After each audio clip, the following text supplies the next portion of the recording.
Hanbury Manor, a Marriott hotel and country club, has a reputation for luxury and a high standard both on and off the golf course. And it's a venue that makes a lasting impression. A place where we've got something for everybody. You know, we've got 161 odd bedrooms, we've got full spa and leisure facilities, then we've got the Nicklaus designed golf course, and then a selection of restaurants as well, so pretty much covered all areas. The stunning five-star hotel manages to maintain a sense of the hundreds of years of history it's seen. And the golf course that surrounds it, although relatively young in comparison, feels established beyond its years. You've got a real quality golf course 35-40 minutes outside of central London that'll give you a fair challenge. You know, yeah, it'll reward a good shot, and it'll punish a bad shot without punishing it to an extreme. As one of Marriott's top resorts in the UK, Hanbury Manor is close to the capital, but has the definite feel of a traditional country retreat.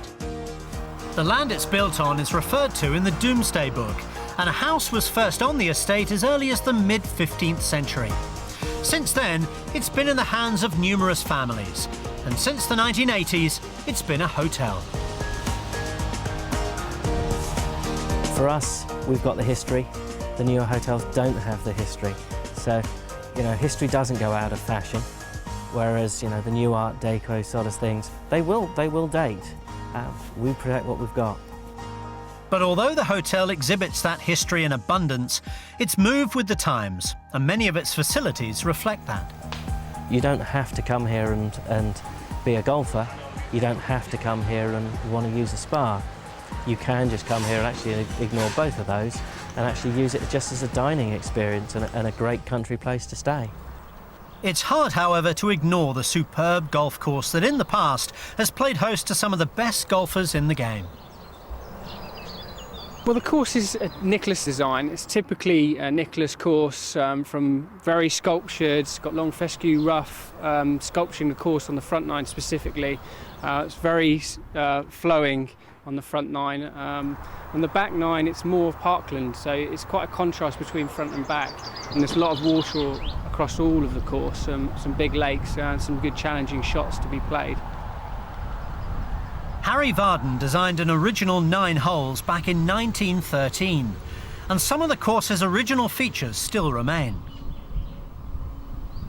But with changes in the modern game forcing courses to modernise, the current layout was designed by the Nicklaus team in 1990. The greens are all USPGA specification, which basically means they're laid on a sand base, which means that they drain extremely well. Now, we never go on to winter greens. We're always on full greens on the golf course, and the same with the tees. The tees are exactly the same construction. So in the winter, the course is extremely payable, and it allows us to put a lot of winter golf out onto the golf course. So you can tackle the course all year round, but prepare for a stern test when you get to the penultimate hole.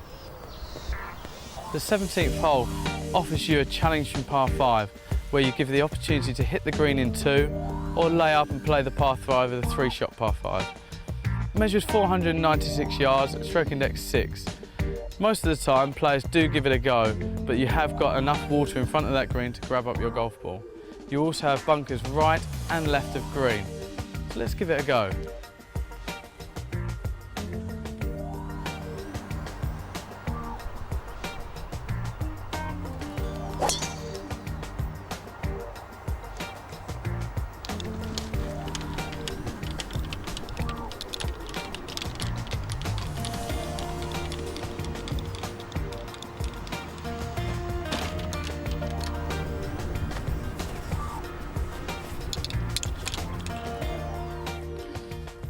I've now arrived in the centre of the fairway on the 17th hole, leaving myself about 190 yards to the flag.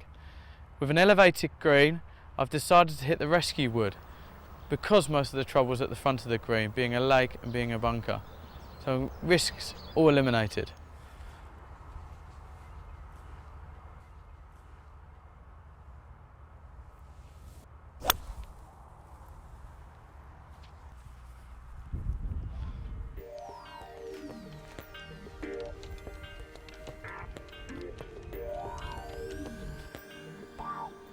I've missed the green left-hand side, which is good because I've avoided all the trouble short right.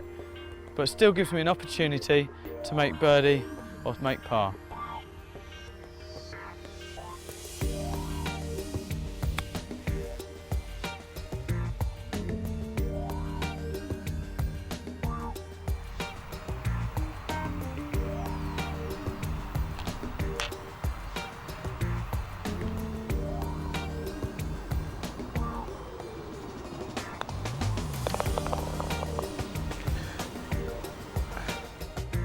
That's me finished the 17th hole.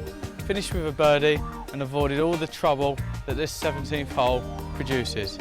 Off to the 18th hole to finish my round. Hanbury Manor has tested some of the best over the years, having staged 3 European Tour events and the Ladies European Tour as well.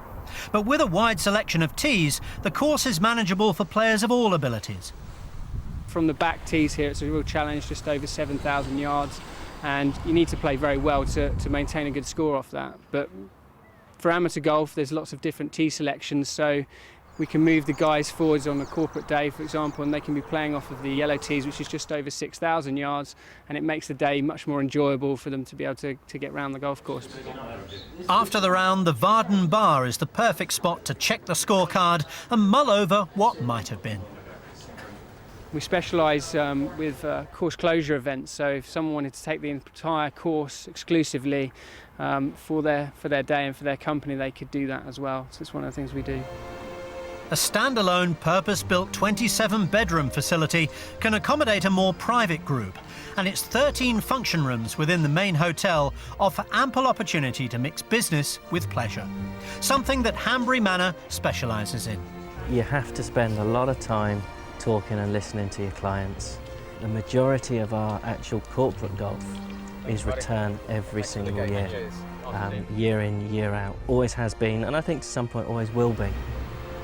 And with so much to offer against such a wonderful backdrop, it's no surprise, really.